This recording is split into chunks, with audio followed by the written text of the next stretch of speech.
Welcome back to Anonymous. What does Danielle Smith honestly think of Justin Trudeau? I mean, probably not much. She's a very strong-minded woman and doesn't have the time for the weakness that is Justin Trudeau. He wouldn't know how to handle a strong woman anyways. But to be honest, she can't say her real thoughts for PC reasons. So instead, she invited him to sit down man-child to woman conversation. Side note, he came to her province not too long ago and didn't even announce that he was coming. But what did she do? Like a boss, like a real man, she called him over and said, let's discuss our differences like mature adults. Let's hear what she had to say on that and see if we can read between the lines. Well, good afternoon, everyone. Thanks for your patience. I just drove back in from Calgary this morning, where I had a constructive meeting with Prime Minister Justin Trudeau. Darn, already starting with the lies. Constructive? Justin Trudeau? I didn't even know you could string those two things in a complete sentence together like that. Well, good afternoon, everyone. Thanks for your patience. I just drove back in from Calgary this morning, where I had a constructive meeting with Prime Minister Justin Trudeau. But there's still several issues in which there's some distance between the federal and provincial governments, such as the impact of the federal carbon tax and its cascading impacts on inflation, affordability, and sustained higher interest rates, as well as the timeline to reach carbon neutrality, which we have set a target of 2050. I know some people aren't going to like this idea, but I do think just steering into the oil economy, reinvesting the profits into renewable energy, and making that transition is a much better for us as Canadians in the long run. We get the renewable energy economy that we're looking for, and we would get big oil to pay for it. I think that way everyone wins. I know it's not a perfect way, but I think it's a better way. We're a very small economy, 40 million people. Us being carbon neutral doesn't really affect the larger countries that are out there, like Russia and India, for example. They don't really have much of a plan, right? If we want that renewable energy economy that we're looking for, I think this is the way to do it. I think that way everyone wins. I don't care if I'm driving an electric car or a gas-powered car. I really don't. I care about the convenience of these vehicles in my life.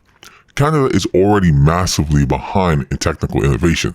More research put into nuclear energy is needed. If you want to turn Canada into a renewable energy beacon, you can do it, but use what we have in order to pay for it. Don't just shove Canadians with a problem and a bill and a tax and be like, hey, figure it out. In this inflated economy that nobody can afford a house in that I made, let me just add one more problem that will give the corporate monsters, or whatever, something to take more money out of your pockets. Vote for me. I'm Justin Trudeau. I know everything. Growing opposition to the federal carbon tax, which includes 7 premiers, federal members of parliament, and everyday Albertans and Canadians, I went as far as to suggest to the Prime Minister that he could achieve a win if he listened to the growing calls against the carbon tax and reversed his decision to increase the tax, which will amount to about a 23% increase on April 1st. See, that's where you kind of messed up. You thought he could listen. He's got too much makeup in his ears from all that blackface to know what he's even doing. He doesn't know how to listen. Sorry, it's not that he doesn't know. He can't listen.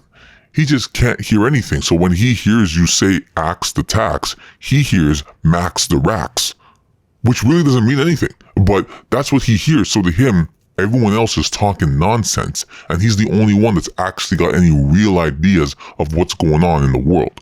So when you're that delusional of a person, I don't think you can talk him out of insanity. I also express gratitude for the progress on the Trans Mountain Pipeline and how I'm encouraged by the federal conversations taking place about replicating the highly successful Alberta Indigenous Opportunities Corporation and our loan guarantee program, as Indigenous leaders across the country have also praised Alberta for leading the way on economic reconciliation and for being an example that should be followed. I note that British Columbia just recently announced their own IOC program that is modeled after ours, and we look forward to working with the federal government should they ask us to assist with developing a national program. Let me say this, y'all. Should we just write Danielle Smith's name on the voting ballot next year? Like, what would happen if we just all collectively wrote somebody else's name that wasn't on there? What can they really do? Would they just ignore it? They'd have to tell her, right? And then, maybe just float the idea. I was like, what do you think?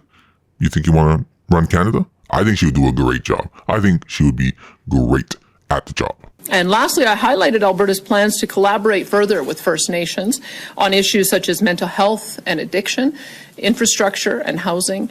In closing, I do want to say that Alberta will remain a willing partner when given the opportunity to do so. There are many ways that the province can cooperate with Ottawa that do not involve the federal government overstepping its constitutional authority, and Alberta will continue to advocate for solutions that will benefit Albertans and all Canadians. And with that, I'd be happy to take your questions.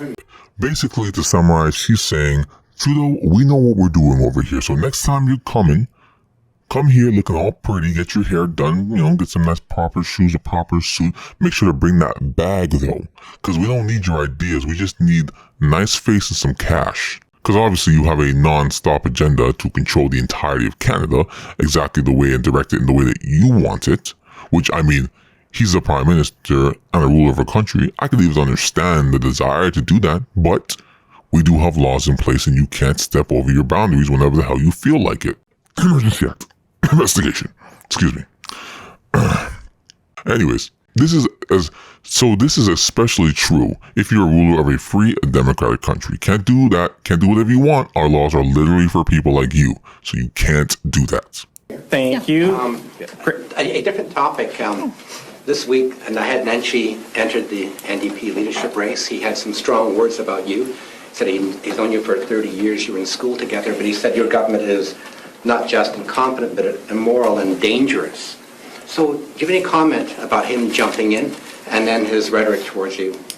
Well, look, there's a lot of candidates in the NDP leadership race, and I'll do what I have always done with leftist politicians. I will debate them on policy and on our records, then I'll trust that Albertans will decide which party better reflects their values and their priorities. That's what we did in the last election. That's what we will do in the next election. But I would say that I'm quite happy to stand on our record. We've balanced the budget twice. We've stood up for Albertans against the clean electricity regs, methane emissions cap, oil production cap. We're leading the country in job creation, 17,400 more jobs last month alone.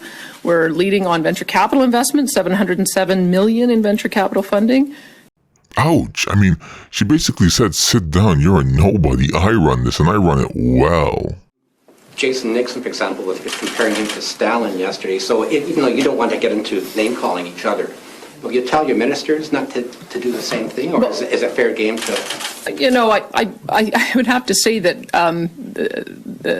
that there have been a number of politicians who've been in politics for a long time and have their own relationships with some of the candidates, and so I'll let them make their own judgment about how they feel they want to engage and what they want to say about it. So I let my caucus members have their own opinions. In other words, she finds it hilarious and encourages them to keep going.